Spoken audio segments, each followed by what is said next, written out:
Hello, we are the Luteduo, Anna Kowalska, and Anton Birula. and today we're coming with our second lute lesson, in which we shall talk about How to sit with a lute strap and make this thing work. and our instructional videos. They will not be as very polished, very nicely set up lessons, because we just hardly have time for that. And even today we're doing it after the concert, so just otherwise we would not do it at all. So sorry if it doesn't connect well or something.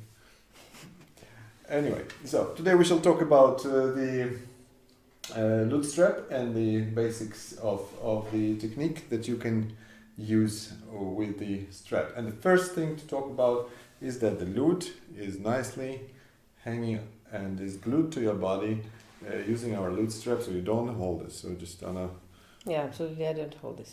yeah. So the lute is just hanging itself, and the hands are playing the lute. This is very important. And first we shall talk about the left hand and the left hand elbow. So look, the left hand elbow should always be low. So if this does not happen, this will not work.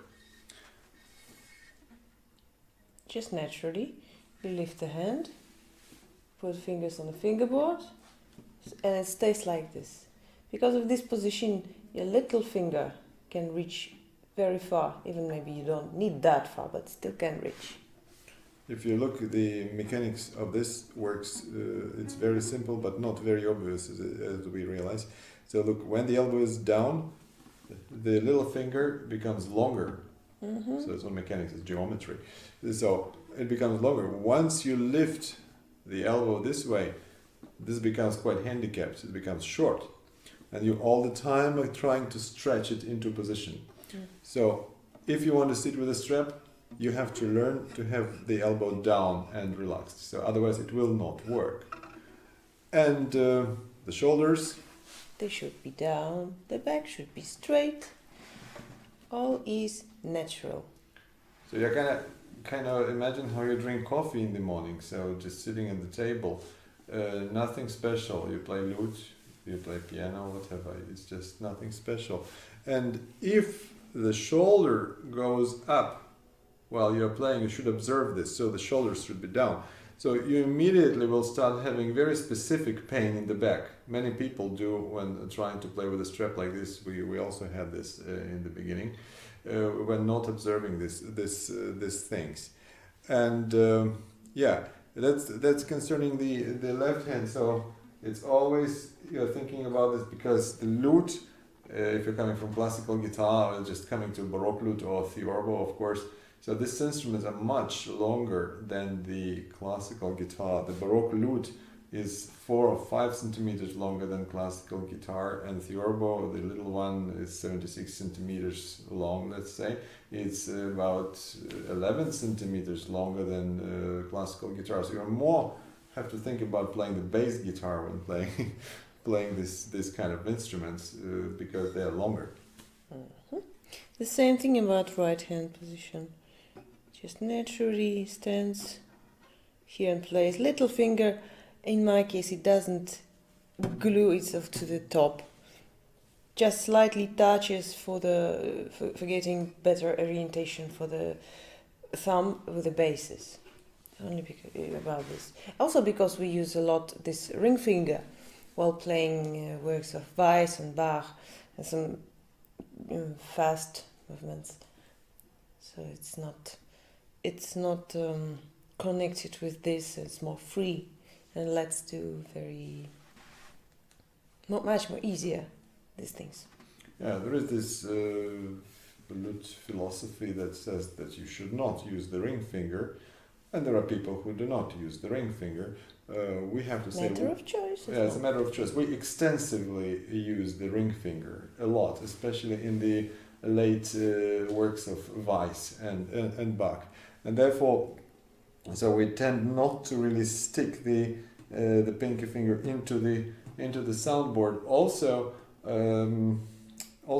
on the historical instruments, we do not see so much traces of the little finger on the soundboard, and Yeah, that's very interesting. And of course, there is no dogma in this. So you need this, of course, for orientations. It's like also on electric guitar, you would need this playing with a pick. It's historical.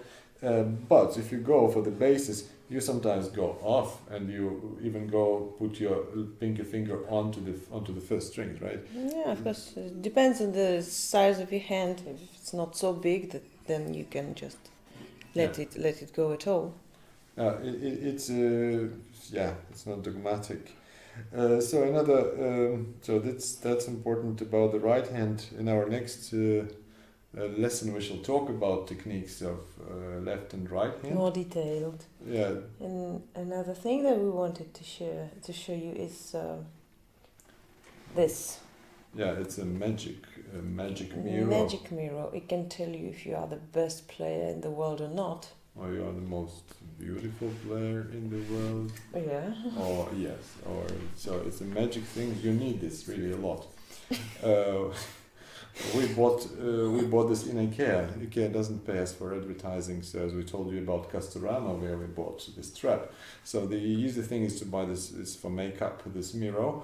But besides these features of this mirror, as we mentioned, it has another very important feature. So you need a mirror, in fact, on the wall to observe your posture and see yourself and how you practice. But this one, it is moving all directions, right? And it has a magnifying surface and a normal surface.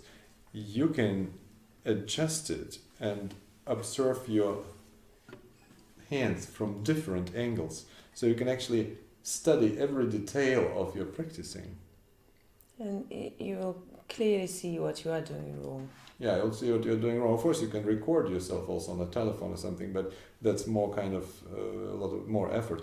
This lets you really, if you want to look at your left hand, you set up the mirror and you adjust it this way so that you really see your left hand in the mirror. You see. And or if you want to work with the right hand, or you want to see any kind of detail of your practicing.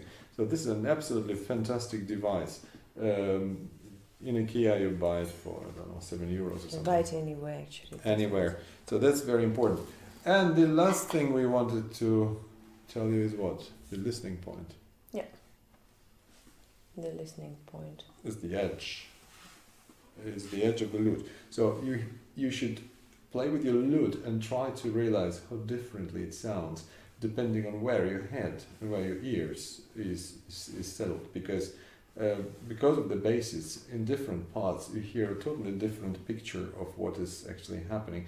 You should find a position, one comfortable position when you really know what's happening to the lute, because that makes you touch it differently and play it differently.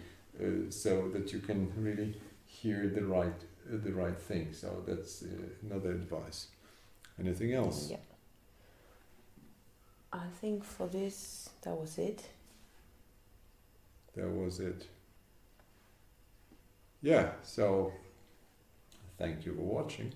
Hope it was useful, and also don't forget about your requests. If you have some, and send us.